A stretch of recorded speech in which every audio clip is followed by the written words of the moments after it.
Hi. Good morning, everyone. So I'm Robyn, and I write for Reuters Breaking Views. And welcome to this panel. I think, like most people here, I spend a lot of my time thinking about tech companies and how they disrupt industries. So it's very rare for me to think about this from the other perspective of those that are being disrupted. And what we have here, we have this morning are two very different companies. So we have Spencer from Li&Fung, which is a global supply chain company, and Bracken from Logitech, which is very well known for computer mice and keyboards. And those businesses have been completely upended by new technologies and new competitors. So I'd like to start off by asking, what exactly does reinvention mean for Li&Fung, and what does reinvention mean, Bracken, for Logitech? Okay, thank you, Robyn. Hi, everyone. For us at Li&Fung, reinvention really means creating a future from a clean slate. So what we have in the company is called a 3-year planning methodology. Every 3 years, and we're in the current new 3-year plan right now, 2017, 18, 19, we look towards the future. So 2019 is a horizon, and we look at industry changes, we look at all the technological changes, and try to paint a picture as best as we can of the future. And then we basically say, if we don't have a company today, even though we're 110 years old, but we go through this mental exercise, if we do not have a company today, how do we actually have to reconfigure our company to paint ourselves into the future? So the Americans would call it skating to where the puck's going to be. So if you look at our industry and our value chain, at one end, the consumers, they're completely digitized, and there's a lot of disruption happening there. The next stage is the retailers and the brands. They're becoming digital fast, and there's a lot of disruption. The rest of the supply chain is still very analog. So we see an opportunity in this very analog piece that we play in where we can digitize this whole supply chain and modernize it. So our goal now for this 3-year plan is to create the supply chain of the future and at the same time help the lives of 1 billion people in the supply chain. So by working on speed, innovation, and digitalization. When we talk about speed, we mean that we want to act as fast as a startup. Because we think that by 2019, if any company, large or small, doesn't move as fast as a startup, they're going to be dead. So we're taking things that used to take 6 months and boil it down to hours. That's how fast you have to move. And in terms of digitalization, we want to digitalize the entire supply chain so we can connect it all with data and then drive decisions, supply chain decisions based on data to improve speed, efficiency, working capital, traceability, sustainability, and so on. So one example is what we call digital sampling. In our industry, if you want to make an order, a buyer would have to look at physical samples. They have to make samples, a couple of samples over a few months, and now we want to digitize that whole process. So one example is we work with a company called Beta Brand. And Beta Brand is a crowdsourcing platform for clothing. So the experiment that we did with them was we made a digital sample of a product that does not exist. We started selling it, and then afterwards we're actually producing it. So it's changing the whole industry on how it works, and from analog to digital. Well, it's kind of humbling sitting next to somebody who's, running a 110-year-old company, and we're talking about reinvention. I mean, obviously, you have reinvented yourselves many times because you can't survive that long without it. I think if I boiled reinvention down into 2 things, I'd say it's reinvention of what you do and reinvention of how you do it. And sometimes you have to do one, and sometimes you have to do the other, and sometimes you have to do both. And in our case, we needed to do both. So we had to reinvent our portfolio, because everybody in this audience probably thinks of us as a PC peripherals company, but we realized we needed to think of ourselves as a cloud peripherals company. So the platform we were created on flattened out and started to go south, the PC, but all these new things, all these new services that are showing up in the cloud bring new opportunities. So reinventing the portfolio, and the second part was reinventing the culture. And I guess the operative word there is because while we're not 110 years old, we are 35 years old. And Logitech still had, I'd say for most of its life, we've had that small company startup feel. So we lost it. And we lost it for 4 or 5 years as we changed people and brought in people from very large companies into us. They applied what they thought was the best practice. But that best practice was a big company stifling political bureaucracy. And we needed to reinvent ourselves and find a way back to that fast, responsive, focused small company. So Bracken, I'm very glad you mentioned culture because I think this is a very timely topic. So you see in the headlines that you read all about culture in Silicon Valley, culture at Uber, et cetera. So and what struck me is that this is a 110-year-old company. This is a much younger company, and I'd be curious to know just what happens to culture when a 110-year-old business and a 35-year-old business is going through such incredibly uncertain times of transition and change. I can go first. I think in my case, I entered the company 5 years ago, and in many, it's completely different from you. I think in many ways I had it quite easy because the business was in trouble. We were really lost money the first year I was there. Our sales were declining, and our stock price was terrible. So the result of all that is it's actually a pretty easy company to come into because you can make lots of change and people expect that. And they're also looking to change the culture. Now, as my head of HR, as we call people and culture, our head of HR would say, your culture is first an archaeological dig. It's first figuring out what's already there and then defining aspirationally what you want to be. And we're still not what we want to be yet. We're still working on it. But I'd say at least we know what we want to be. Yeah, I think for us, the way I look at culture is a culture is very unique to any company. And usually the culture is what makes a company successful. So if you look at Li&Fung, let's say in the last 25 years, for the first 20 years, in the last 25 years, we were very successful. We're growing like a startup. We're growing at 23% a year, compounded for 20 years. And it was that very culture of entrepreneurism, fast-moving, perfection, that actually brought us to where we were. But that culture that makes companies successful is the same culture that prevents you from changing. Because of the strong culture, we were successful in another world. When the world changes, that culture is slow to react. So to me, a culture is something that is, it's a living organism inside the company. You can't just change it like this. It takes a lot of time. You look at sort of a bell curve in any company. They're always the early adopters. They're always the detractors. Then you have a big blob in the middle. What we try to do is identify the people in the early adopter stage and say, you know what, if the world has changed, this group is like the Marine unit, it's like the SEALs unit. They lead the change. And with that, they come back with the data, they come back with success stories that they basically keep changing in the company. And then it takes time to change that culture. But I think right now we're trying to establish a culture of nimbleness, of agility, innovative culture, which I think basically would be more suitable for the future world. So is there anything, in just given the 110-year history then, that you feel is, you can just port over to your next 3-year horizon? And in terms of creating a new culture, is there anything in the past that I'd like to keep? Yeah, I think what I would like to keep is the deep value of the company. I think the value system of a company doesn't have to change, even when technology advances, if the world is changing. So our value in the company is being entrepreneurial. I don't think we have to change that. Is being a family, and is also being humble. I think these are the 3 values that basically I tell my staff, doesn't matter what happened in the world, I would like to keep these 3 values. These are the 3 values that actually was around in 1906 when the company started. And these are the values that I would like to last for another 100 years.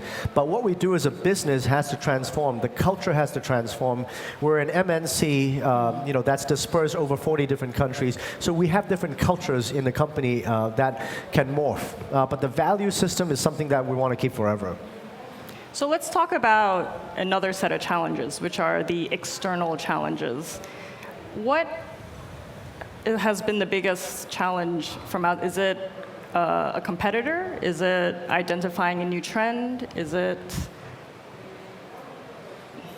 Yeah, I guess I can. For us, I mentioned it earlier. By the way, I want to go back to a point that you just made. I think if you look at companies that are more than 30 or 40 or 50 years old, I think the one I have trouble finding one that doesn't have one critical cultural behavior, which is humility. You brought up humility. I would have said humility. I think.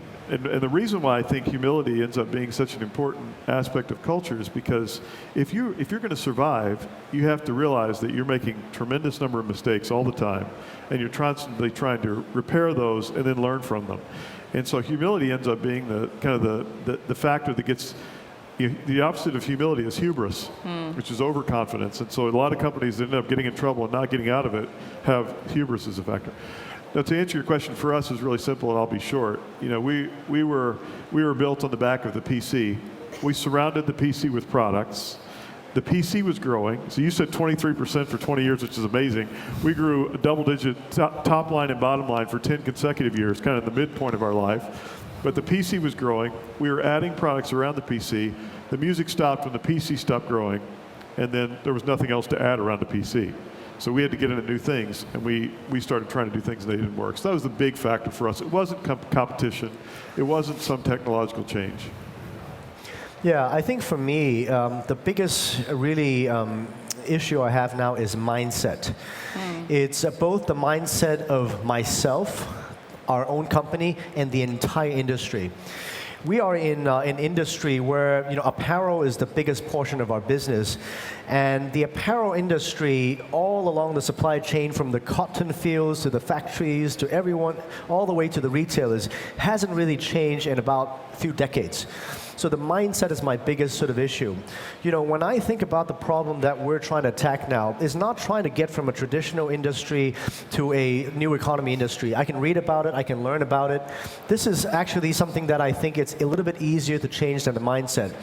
I can learn about AI, I can learn about blockchain, I can learn about data, and all the new stuff that can go into a traditional industry. But what I cannot control is the mindset of the people. I have to convince them one by one. So I first started convincing myself that the world has changed. I educated myself at a place called Singularity University. I think some of you might have heard about that, and that was completely transformational. Then I brought my whole management team, about 80 people there. Then I brought 200 people there, and now we're trying to transform 22,000 people in the company in terms of mindset.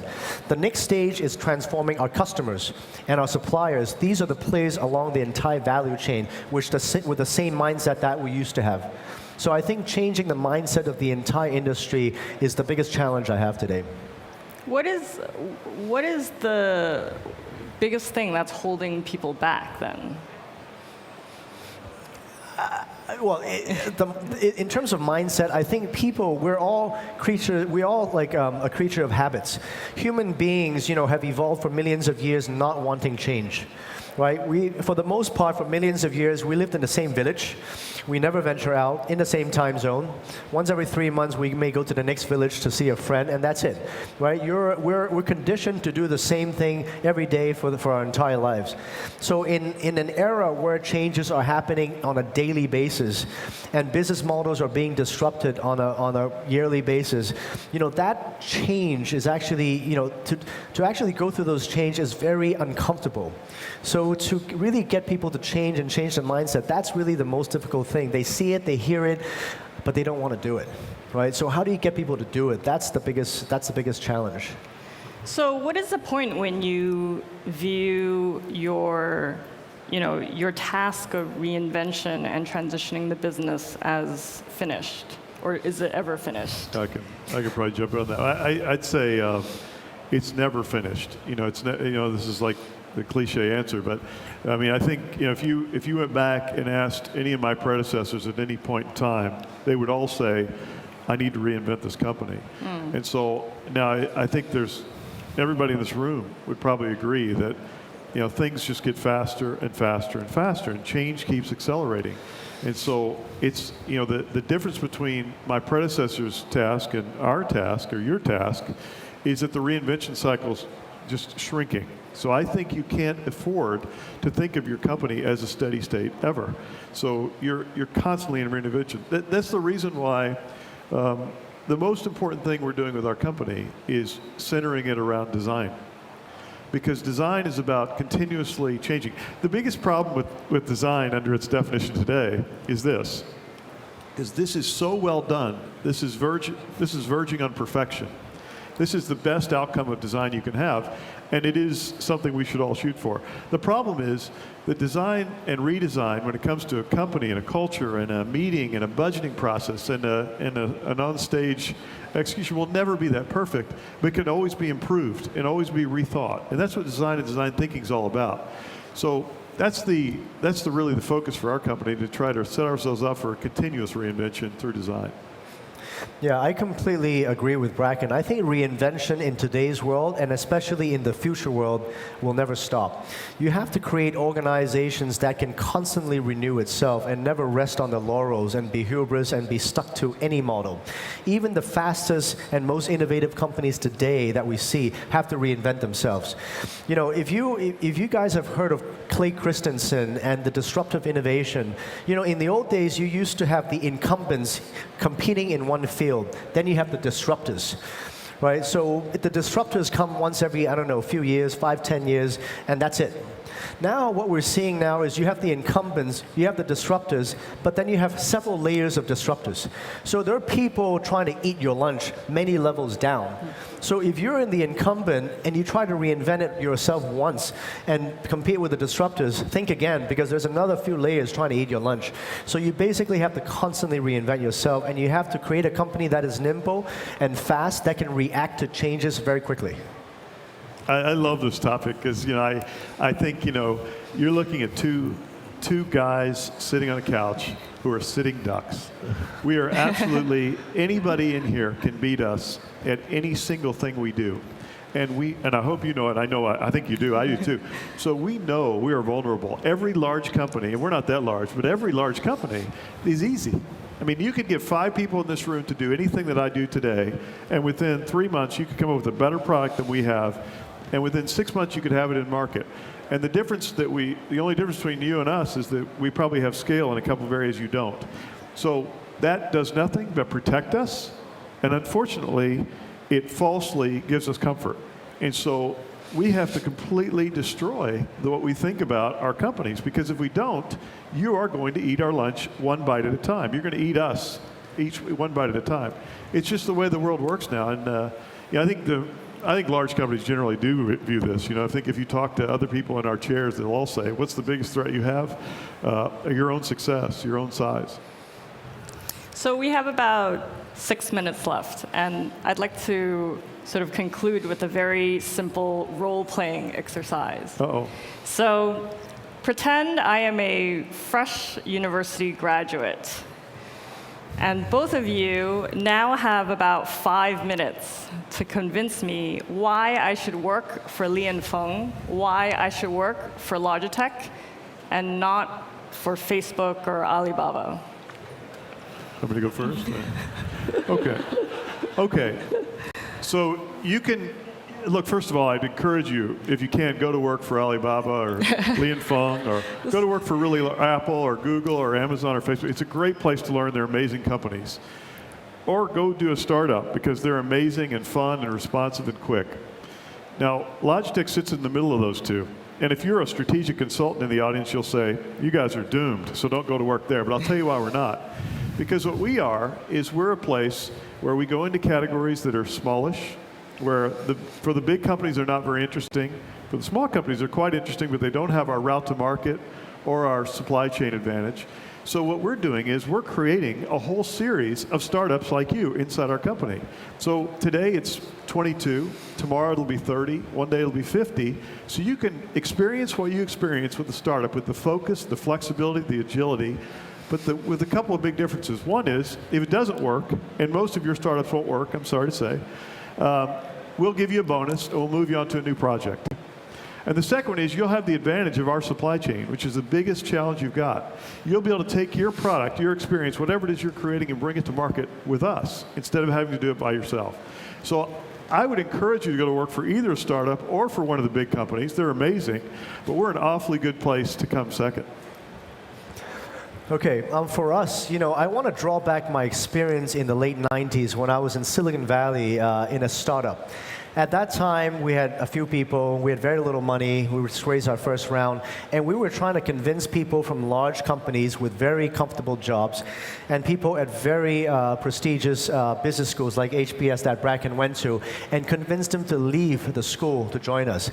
What I learned at that time was if you have an idea, if you have a vision and you communicate that vision passionately and you really believe in it, some people will want to join you. Now, I don't want to say that we're competing with Apple's and Alibaba because there is no one-size-fits-all. There are many types of people around this world. Some people want to change the world. Some people they don't like the comfort zone. They don't like status quo. And that's the type of people we want to attract. We're not trying to attract people who are looking for large companies that are growing with great stock options. We're looking for people who loves a challenge. Our challenge now is to change the entire industry. It's a big transformation. Our challenge is creating a future that doesn't exist today. And our challenge is also to do all of that and at the same time help 1 billion people in the supply chain. So I'm passionate about my vision, and that's how we communicate it. In fact, we have one example, actually a few examples recently, but the head of our HR just joined us 6 months ago from a very successful company on the rise with great stock option and pretty comfortable, and he chose to join us. So, it just kind of shows you that there are people out there who are looking for a challenge, and we keep looking for people like that. The way I describe it to my friends of what we're trying to do now, in the business world, I would consider what we're trying to do an extreme sport. It's very, very difficult. It's a little bit dangerous, but boy, if you can do it, it's hugely gratifying. Right, so if you like extreme sport in business, come join us. It's a real challenge. I'm glad you. It's a great one. I'm glad you asked because it is a big challenge. I mean, how many people in this audience work for what's considered a very big company? Don't be shy. No, it's okay. It's good. So, it's really interesting. So the world is, you can do it again now. Now we can actually see you. Most of those are our staff. So, it's a really cool time, though, because what's wonderful, and I go we were talking about this earlier, I go every chance I get to spend time with startups because I have so much more to learn from startups than I do from my peers at big companies. Because startups they're more focused, they're flexible, they're fast. We've got to reinvent ourselves and change ourselves to operate like you. So I wouldn't fool you. If you have the stomach for a startup, do it. It's really, really exciting and fun. And one day, maybe you'll join us and bring some of that energy and drive to our companies. And in the meantime, we better find a way to be a lot more like startups, or we're not going to be around, at least not growing. Yeah. Great. Well, that's all the questions I had. We actually have some time left, so if there's, any last words, any lessons out there for big companies, for startups. Go first, I'll go second. Okay. Well, we're always looking for good talent. So I think one ask I have of the audience is if our vision of creating the supply chain of the future and helping 1 billion lives in the supply chain resonates with you, and if you think of any company or yourself who can help us with our cause, I'd love to hear from you. Send me a LinkedIn. I'd love to hear from you. So, I kind of think I've said just about everything I have to say, and this is probably the 10th or 12th time I've come to one of these conferences, whether it's Web Summit or Rise or Collision in the U.S. Now, Patty puts these on all over the world. I think they're wonderful because they drive this broad conversation, startups to startups, startups to bigger companies, industry experts to big companies and startups. It's just a really good, broad conversation. I think if I had one parting comment, it would be don't think of yourself as too narrow. Whatever function you came out of, if you came out as a software engineer or you came out as an economics major or whatever you came out of, think very broadly because the world that we're headed into is not going to reward really narrow specialists. It's going to reward generalists with special skills, with the specialist skills. And I think too much, nobody's saying that anymore. And I think that's a big mistake. Because in a world where AI and other things are going to pick up a lot of these administrative and frankly, some of the more than administrative, real thinking skills, the ability to make links between different areas and different disciplines is going to be the difference between being successful and not. So I would encourage you to be in a constant learning mode, not just within your narrow discipline, but across a very wide range of things. Great. And that's it. Thank you, everyone. Thank you. Thank Yeah. you. Thank you. Thank you.